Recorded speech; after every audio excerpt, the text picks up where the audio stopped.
ইউনিভার্সিটিতে BA BSS দিছি, একটা সাবজেক্ট ফেল করছিলাম ইংলিশে, সেইটা আমি 7 বছর ধরে দিতেছি, এইবারও দিছি।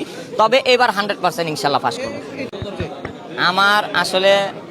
আমার বাড়ি হইলো, আমার দাদার বাড়ি ছিল মুন্সিগঞ্জ লোহজং থানা। মুক্তিযুদ্ধের পরে আমার দাদার বাড়ি ভাঙ্গা গেছে পদ্মায়। ভাঙার পরে আমার আব্বা সরকারি চাকরি করতো, বিভিন্ন ডিস্ট্রিক্টে থানায় সরকারি কোয়ার্টারে বড় হয়েছি। তারপরে আমার আব্বা 2002 সালে কেরানীগঞ্জ কুইসামারা নদী, যে ধলেশ্বরী নদী, ওই কুইসামারা টোল প্লাজা মানে আবদুল্লাপুরের সাইডে কেরানীগঞ্জ দক্ষিণে বাড়ি করছে, ঠিক আছে? ওইখানে আমরা এখন আসি। আর মেহেদিগঞ্জ হলো আমার নেতার বাড়ি, দুই নেতার বাড়ি, দুইজনই এমপি ক্যান্ডিডেট। আমার পরিবারে বাবা মা আছে বাড়িতে, এখন আছে ভাই বোন 4 জনই বিদেশ, একজন পর্তুগাল, 3 জন দক্ষিণ কোরিয়া, আর আমি বড়।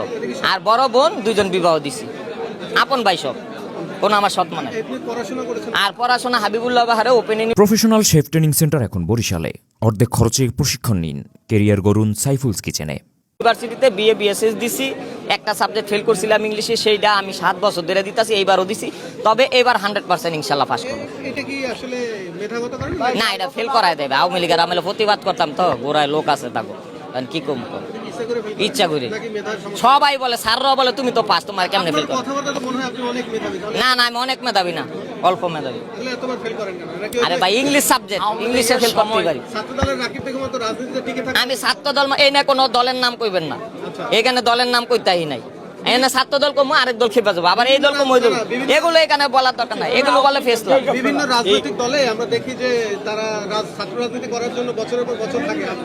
আমি তো এরকমই 20 বছর ধরে ছাত্র রাজনীতি। এই নেতা আব্দুল জলিল সাহেবের সাথে 20 বছর ধরে, মেট্রিক পরীক্ষার পর থেকে 2003 সালে মেট্রিক দিছি, তারপর থেকে আমি আমার নেতার সাথে, বুঝছেন?